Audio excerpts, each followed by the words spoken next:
मध्य प्रदेश की राजधानी भोपाल के एक कॉलेज में छात्राओं के साथ कथित गैंगरेप और ब्लैकमेलिंग के मामले में मुख्य आरोपी फरहान अली, साहिल खान समेत अन्य छात्रों ने कॉलेज में पहचान छिपाकर छात्राओं को झूठे प्रेम पाश में फंसाया और फिर उनके साथ दुष्कर्म कर अश्लील वीडियोस बनाकर उन्हें ब्लैकमेल किया। और इतना ही नहीं, छात्राओं पर अन्य लड़कियों को लाकर के इसमें नेक्सस में फंसाने का दबाव भी उन पर बनाया जाता रहा। शिकायत में पीड़िताओं ने बताया कि आरोपियों ने उन्हें नशे की हालत में कई बार हवस का शिकार बनाया और मना करने पर वीडियो वायरल करने की धमकी दी।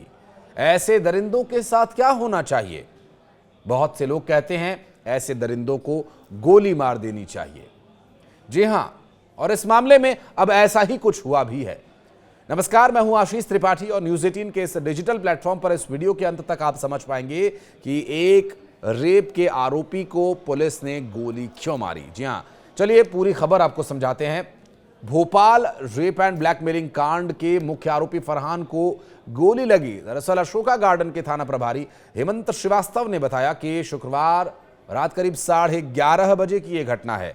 उन्होंने बताया कि जब फरहान रातीबड़ इलाके में टॉयलेट के लिए पुलिस की गाड़ी से उतरता है और अचानक एक सब इंस्पेक्टर पर हमला करके उसकी रिवॉल्वर, उसकी पिस्तौल छीनने की कोशिश करता है और एक कांस्टेबल को भी धक्का दे देता है।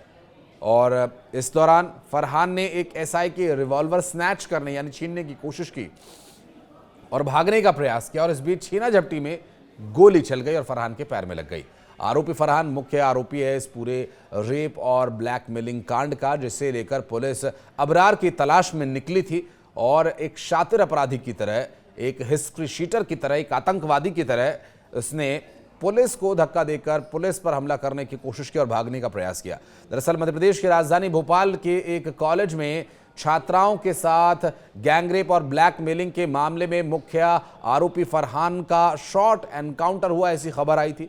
आरोपी फरहान ने पुलिस कस्टडी से फरार होने की कोशिश की और इस दौरान पुलिस ने फरहान को पकड़ने का प्रयास किया और इसी छीना झपटी में गोली चल गई। पुलिस अधिकारी का कहना है कि ये कोई शॉर्ट एनकाउंटर नहीं है और ना ही उसे गोली मारी गई है, ये छीना झपटी में चली गोली है जो फरहान के पैर में लगी। हालांकि इस पर स्पष्ट जानकारी के लिए अभी कुछ और इंतजार किया जा रहा है। फरहान को हमीदिया हॉस्पिटल में भर्ती कराया गया। पुलिस क्राइम सीन के लिए सीहोर के बिल्किसगंज इसे ले जा रही थी और अबरार की तलाश के लिए भी निकली थी और रास्ते में ही ये टॉयलेट जाने की बात कह करके पहले गाड़ी से उतरता है। उसके साथ एक पुलिस कर्मचारी जो कांस्टेबल रैंक का था वो रहता ही है और वाहन के रुकने पर फरहान के साथ एक एसआई भी नीचे उतरा था। जब जानकारी मिली तो बताया गया कि कांस्टेबल ने तो उसे पकड़ा ही हुआ था, एक एसआई भी उसके साथ होता और एसआई जिसके कमर पर उसके रिवॉल्वर बंधी हुई थी जो कवर में मौजूद थी और रिवॉल्वर और खुली जगह देखकर फरहान ने मौका देखकर इसे छीनकर भागने का प्रयास किया और इस छीना झपटी में गोली चल गई और फरहान के पैर में गोली लगी है। अशोका गार्डन थाना प्रभारी हेमंत श्रीवास्तव ने बताया और उनका यह भी कहना है कि कोई एनकाउंटर नहीं था, ना कोई शॉर्ट एनकाउंटर था। दरअसल हम अबरार की तलाश के लिए निकले थे आरोपी फरहान को लेकर और रास्ते में उसने ये हरकत की जिसकी वजह से उसका ये अंजाम हुआ।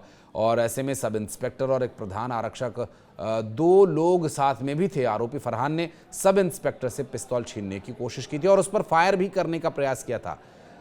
बता दें कि भोपाल टीआईटी कॉलेज की कुछ छात्राओं को इन युवकों ने पहले अपने प्रेम जाल में फंसाया, फिर उनके साथ दुराचार किया और फिर उनके वीडियोस वायरल करने की धमकी देकर उनके साथ क्या क्या किया अब जानिए। हिंदू लड़कियों को बहला फुसलाकर उनके साथ दुष्कर्म, ब्लैकमेलिंग करने वाले गिरोह के सरगना को गोली लगी है। राजफाश के बाद भोपाल में शुक्रवार को बड़ा प्रदर्शन भी हुआ और लोगों ने विरोध जताया।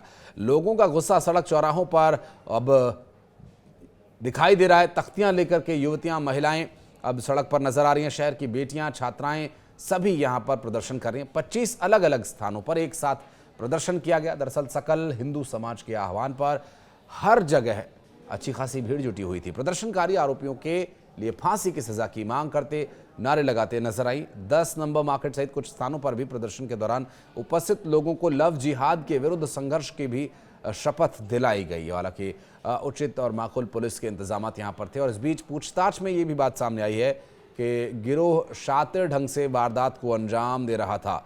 आरोपी साहिल और फरहान के झांसे में आई कई पीड़िताओं ने पुलिस को ये बताया कि अशोका गार्डन क्षेत्र में डांस स्टूडियो चलाने वाला साहिल खान इसकी आड़ में देह व्यापार करा रहा था। पुलिस सूत्रों के अनुसार साहिल करीब 2 साल से डांस क्लासेस संचालित कर रहा था और वहां आने वाली युवतियों को वो रुपयों का लालच देकर या फिर उनके साथ ये तथाकथित लव जिहाद के चलते ब्लैकमेल करता था। देह व्यापार के उस अंधेरे काल कोठरी में उन्हें ढकेलता था। आरोपी डांस क्लास में आने वाली हिंदू युवतियों को टारगेट करता, उनसे दोस्ती करता, दुराचार करता, वीडियो बनाता और फिर उन्हें झांसा दे करके फिर ब्लैकमेल करता और फिर ये सारा सिलसिला शुरू हुआ। इतना ही नहीं, उसका यहाँ तक बताना है, जो पीड़ित छात्रा है उनके बयान में बात सामने आई है कि उसके द्वारा ये भी दबाव बनाया जा रहा था कि तुम और लड़कियों को साथ में लेकर आओ।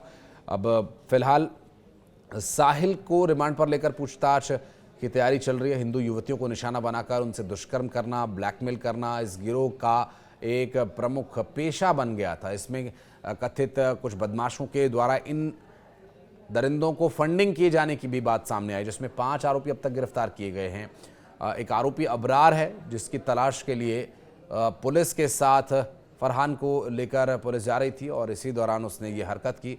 और अन्य थानों में भी कई जगह FIR दर्ज हुई है। और अब जिस तरह से पुलिस इस पूरे मामले में एक्टिव तरीके से काम कर रही है, उसे देखते हुए कुछ और पीड़ित भी सामने आ रही हैं। उन्हें उम्मीद है कि उन्हें अब न्याय मिलेगा। जो अभी डरी सहमी किसी वजह से छिप कर बैठी थी, किसी वजह से चुपचाप इस दर्द को सहन कर रही थी और घुटन में थी। आरोपी फरहान और साहिल को पूछताछ के लिए रिमांड पर लिया जा रहा है, तो वहीं अली और नबील से भी पूछताछ की जा रही है। छात्राओं को TIT कॉलेज के पास स्थित एक क्लब रेस्टोरेंट पर लेकर ये जाते रहे हैं। कई बार ये बात सामने आई और क्लब में कई कमरे हैं। बताया ये भी जा रहा है कि उन्हीं कमरों में पीड़िताओं के साथ दुष्कर्म किया गया और उनके वीडियोस बनाए गए। पुलिस ने सरगना फरहान को मौके पर ले जाकर क्राइम सीन का रिक्रिएशन भी करवाया है। बहरहाल अब इन दरिंदों के साथ क्या होना चाहिए, इस बारे में अगर आप कुछ कहना चाहते हैं तो कमेंट सेक्शन में अपनी प्रतिक्रिया जरूर दीजिएगा। धन्यवाद।